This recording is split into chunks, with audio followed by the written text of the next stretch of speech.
देश की आजादी के खिलाफ और भारत के विभाजन के लिए जिम्मेदार व्यक्ति के नाम पर विश्वविद्यालय बनाने वाले व्यक्ति को समाजवादी पार्टी आज पैरोकार बनती है कि हम आएंगे तो उसको गृह मंत्री बनाएंगे। यानी ये तो जानते हैं कि उसको नहीं आना है, लेकिन इनका शर्मनाक, इनके सोच को देखो। यानी ये फिर दंगा करवाना चाहते हैं। बेटी के लिए इनका किस प्रकार का व्यवहार रहता है।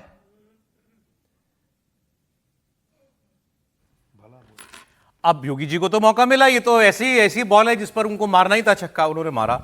लेकिन क्या शिवपाल यादव ने ये बयान यूं ही दे दिया, यूं ही मजाक में किसी ने कहा तो उन्होंने कह दिया कि आजम खान को हम अगर चुनाव जीत गए तो गृहमंत्री बनाएंगे? वो कुछ नहीं बनाने वाले आजम खान को।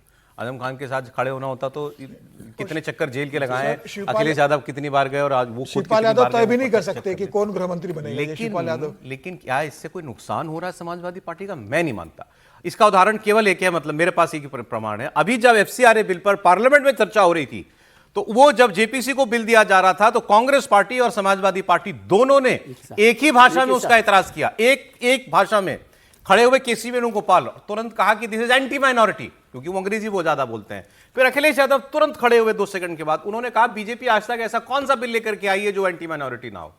तो दोनों ने उसको सीधे माइनॉरिटी से जुड़ा। तो वो तो माइनॉरिटी की बात खुलकर कर रहे हैं, उनको इससे क्या नुकसान होगा? योगी जी को पंप करते हैं, योगी जी आगे इनको पंप करते हैं। ये मुद्दा ऐसा है। देखिए, ये तो बात साफ है ना कि समाजवादी पार्टी जो है मुस्लिम वोट को एक साथ रखना चाहते हैं और यही उनको डर भी लग रहा है। एआईएमआईएम जिस तरह से उत्तर प्रदेश में बातें कर रहा है तो उनको लगता है कि कहीं ना कहीं मुस्लिम वोट ना बिखर जाए।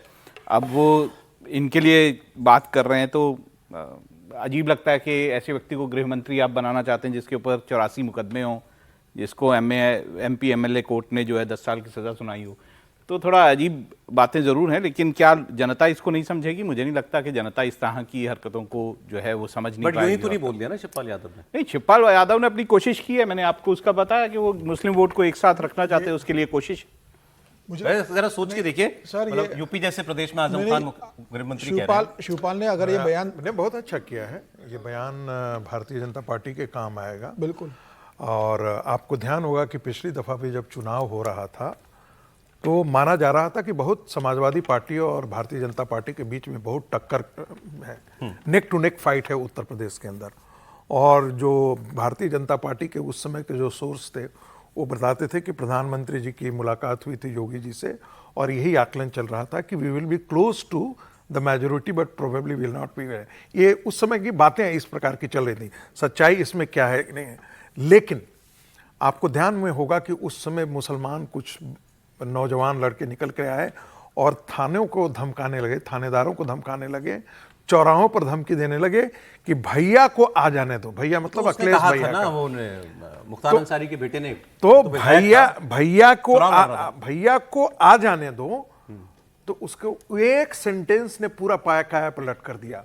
और मुझे जानकारी है कि उत्तर प्रदेश के अंदर, मैं जब लखनऊ में था तो कुछ लोगों ने मुझे जानकारी दी कि भारतीय जनता पार्टी हो सकता है, भारतीय जनता पार्टी के कुछ नेता हो सकता है, मैं सुन लीजिए, बांग्लादेश से लेकर के, बंगाल से लेकर के मुलायम सिंह का राज में मुस्लिम आतंक क्या होता है इसका पूरा वीडियो दिखाएंगे पूरी कॉन्स्टिट्यूएंसी में और लोगों का एक जन जागरण, हिंदुओं का जागरण करेंगे कि मुलायम सिंह के साथ, समाजवादी पार्टी के साथ देने के बाद तुम्हारी बहन स्कूल तो जाएगी लेकिन लौट आने की गारंटी नहीं होगी। अरे कुछ अब नए मुद्दे भी उठाने चाहिए हमारे नेताओं को, भाई कुछ और भी बात हो। ठीक है, ऐसा नहीं है कि सिर्फ यही बातें होती हैं, इलेक्शन में सब कुछ बताया जाता है।